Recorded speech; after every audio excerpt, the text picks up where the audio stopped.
Hey everyone, it's Bob Perkins with AISP's Inside Sales Studio, here with Kristina Jaramillo. Kristina, welcome. Thank you for having me, Bob. I appreciate it.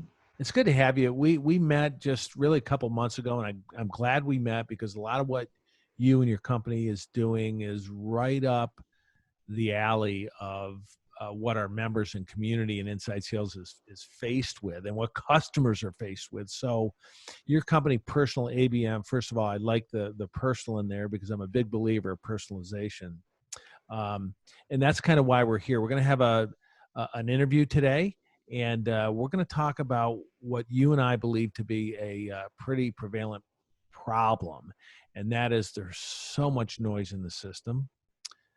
Kristina, just yesterday, I was getting one call every hour on my cell phone, and it was, some sort of telemarketing or my auto vehicle's out of warranty. I got several LinkedIn things saying, "Oh, thanks for connecting. Do you want to buy this? Would you like to set up a meeting because we can improve your website?" And you and I believe there's a lot of noise out there, and it's product pitching and it's vendor noise, and we're kind of sick of it. And you know what? If we're sick of it, our customers are sick of it. So I'm so glad you're here today. You're going to talk a little bit about this and maybe some ways we can address it and improve it. So one of the things you shared with me earlier was a LinkedIn State of the Sales report. And it showed that 44%, it's almost half of the companies, are really seeing a huge drop in responsiveness as they market or as their salespeople sell. And a lot of it, there's a big dip after COVID-19, but you and I know this trend started before COVID-19. We think maybe it's been accelerated. What do you think about this? What do you think are the reasons behind this, this dip in people responding to emails, to voicemails, to phone calls, right, to marketing and lower conversion rates? Well, I think there's a number of reasons, but I think the pretty most obvious one is because a lot of companies are holding on to cash. So budgets are frozen. Maybe some of them are starting to thaw, but I think buyers have always wanted to, and they're going to want to even more so now, now that we're maybe isolated at home or wherever we're, staying away from engaging with people on a daily basis. They want to engage with experts. They don't want to engage with quote unquote salespeople or people that are trying to pitch them. They want someone who's going to help them with their challenges or their future. And I think this issue is just compounded because everyone's forced to build these stronger digital relationships because no live events, no face-to-face meetings, no golf outings, no dinners. It's really hard to connect with people when you're not actually physically near them. So people are just now pushing out messages, whether it's invites to connect, content, emails, like you said, actual emails, phone calls, voicemails. It's just trying to stuff as much info or push as much content out just to fill that pipeline. And I think we're losing the relevant value, which is key to sales, as you know. This is a good point. I didn't think of this until you mentioned all this push out, but think about this. We know in the US, and this probably has a trend worldwide, but in the US, we know that of all business to business salespeople, 4 to 5 million, I think the number is, almost half are inside, like 40 some percent, call it 45, but 55% are field sales. But guess what? Today they're inside. What are they doing? You mentioned we're not meeting people. They're pushing out emails. They're pushing out phone calls. I didn't even think of that. So that's doubled or tripled. We talked also earlier about LinkedIn, right? And the relevancy of it. And, you mentioned to me that the vast majority, upwards of 95%, they're irrelevant on LinkedIn. What do you mean by that? And what should we be thinking about? Well, it's basically what I've been looking at is when it comes to sales and marketing people, I feel like a lot of it is their own personal metrics. Like I hit sales quota for 4 consecutive quarters, or I hit my KPIs in these campaigns, or I have this kind of conversion, which is great if you're looking for a new role. But if you're trying to sell to me, I don't really care. I automatically think I'm not going to connect with you or even listen to you because you're going to pitch me within 2 seconds. And I'm sure everyone who's listening to this, watching this, has had that experience. And I know that you have too. But I think another reason for this is people haven't shifted their profiles, their social content, any messaging to align where their buyers are now. Right. And getting relevant is not sprinkling in some C19 messaging. Right. Yeah. How Yeah. you doing? How you doing during Yeah. this Yeah. How are you holding up? Yeah. Yeah. Yeah. Yeah. So that emotional connection is always key in sales. And I think that story is missing, whether it comes to social, email, anything, that personal connection. Again, you know that people are going to want to buy from people. They don't want to buy from brands. And if you show me that you're a salesperson first, rather than a valuable person who's going to give me insight, it puts up a wall that's not necessary.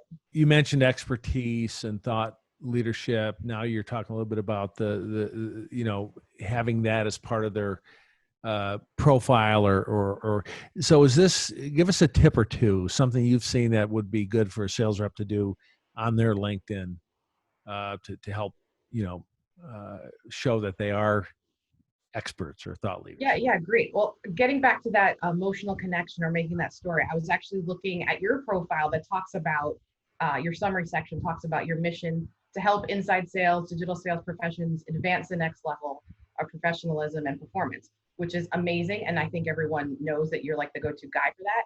But what's your personal story? What's your background? What took you, what happened in your career to get to where you are today? What are you seeing as the head of AAISP, and what are your members seeing that maybe other people might not have noticed?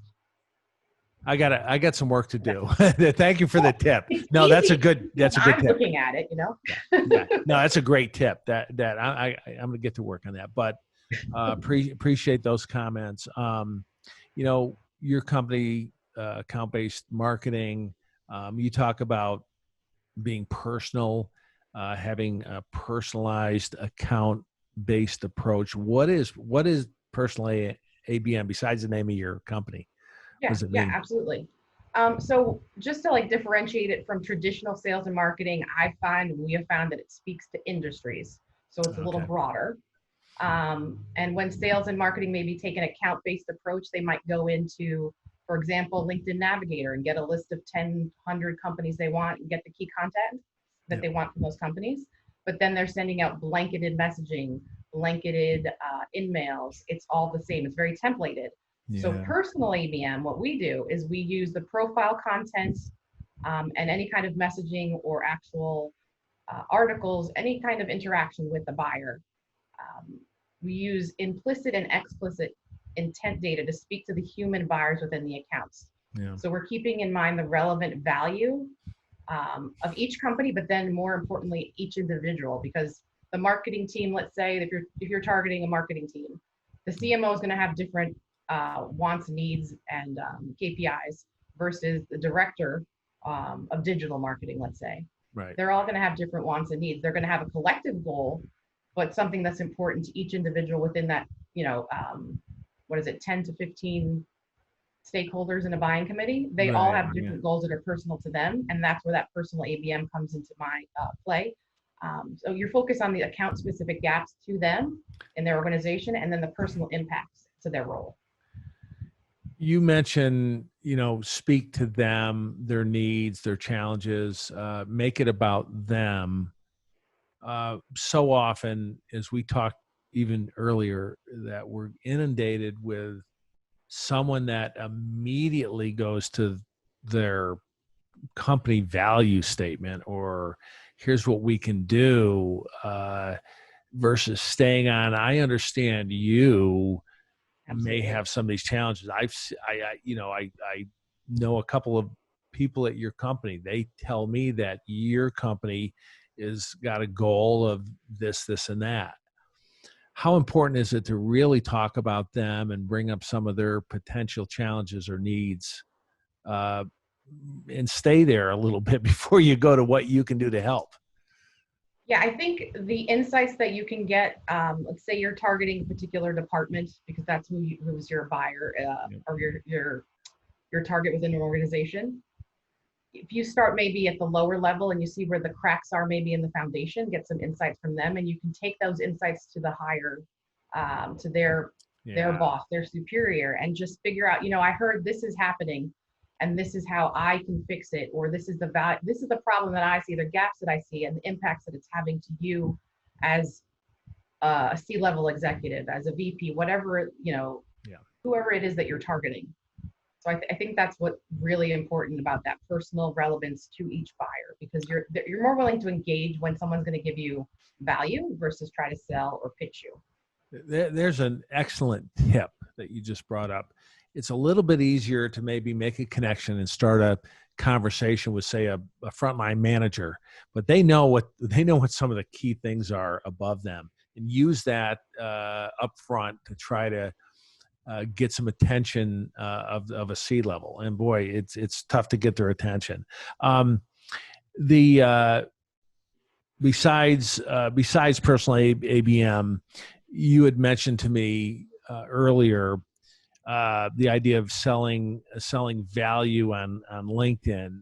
When you talk about value social selling, what does that mean? What does it look like? Yeah, I personally define value selling as a sales methodology that focuses on your buyer and the value they receive by doing business with you. Yeah. And I think people sometimes confuse it with value proposition. Ah, And I'd say that maybe I'm selling value if that's what you're doing, but instead of value selling on LinkedIn, they're again pushing their agenda, pushing what they're trying to accomplish. yeah. But that's not how we build relationships in general, and definitely not how we're going to build them digitally on LinkedIn, across the board. And it's interesting. Jeremy Donovan from Sales Loft recently said that on LinkedIn, sharing your value prop is not the same as sharing value with prospects. And he has a lot of great insights. I love his podcast. That's just another side note, but he has some good things to say about that. And I think the value prop is like a springboard to identify how you might provide value for people, but it's not the end all be all, if that makes sense. This is a time tested, a timed honored tip you just brought up. Many years ago, I'll date myself here, but this was in the late 1980s. There was this great saleswoman at a company called Grid Systems, which sold laptops when they were emerging, as everybody needs a laptop because they can Yeah. travel with it. And she went into this senior vice president of sales at a very huge pharmaceutical company. And she just had a conversation. They were talking about what the reps are doing today, how, she offered advice. And she had a laptop in her, back then it wasn't a backpack, it was a briefcase, kind of a, it had the laptop in there and kept it in there. And the meeting went for an hour and a half, and it was Right. so good. The senior vice president of sales kept looking at her bag. What's in there? I said, am I going to get a chance to see this? So the moral, and she won the deal. It was about a 800 person rollout. And the moral of the story I took away was keep it in the bag. Right now, there's a time to show it. So Yes. what you're saying is build value, build trust, build a relationship before the value statement comes out. Absolutely. It's Absolutely. I mean, that's what you would do in a face-to-face meeting. So why aren't you doing it digitally? We're in a hurry, do you think? We SDRs, BDRs, AEs, they got to meet their metrics. It's a It's whole hard. nother thing. So hard. It's so hard. How about quality? How about getting an opportunity that is further down the sales cycle than just getting someone, oh, heck, I'll take the meeting. You have any thoughts about that, right? At all? I think you have to create, getting back to that value, you have to create a vision for people instead of trying to push and pull prospects through the funnel. Let them kind of guide themselves through the Love funnel. it. If you're giving them value, Love then it. I think it'll make your life a lot easier. That push and pull, trying to meet the quota, trying to get the next deal, just going on 100% throttle. I think slowing down and taking the Yes. time to actually strategically think about what you're doing, and again, go back to that personalization, will pay off dividends in the end. It's not going to be immediate. This is not something that's going to work within a week. You're going to see huge results. It's something that you have to change your mindset so that it will happen in 3 to 6 months, 9 months, and just be a part of your everyday, and you'll see at the end result be what you're looking Boy, for. boy, you gave me another thought here, and it has to do with our profession. The profession of sales is not always a noble profession. In fact, we take some dings about being too pushy, a pushy salesperson. Really hard. What you just talked about gives the sales profession, really credibility and trust, because you're helping and you're guiding at the prospects or customers' own pace. You're helping them solve a problem versus I got this to sell you.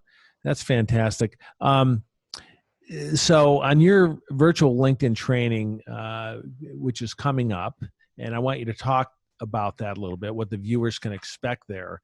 You're having a panel discussion on value selling, value social selling. In fact, thank you for inviting me. I'll be one of the panelists. I look forward to that.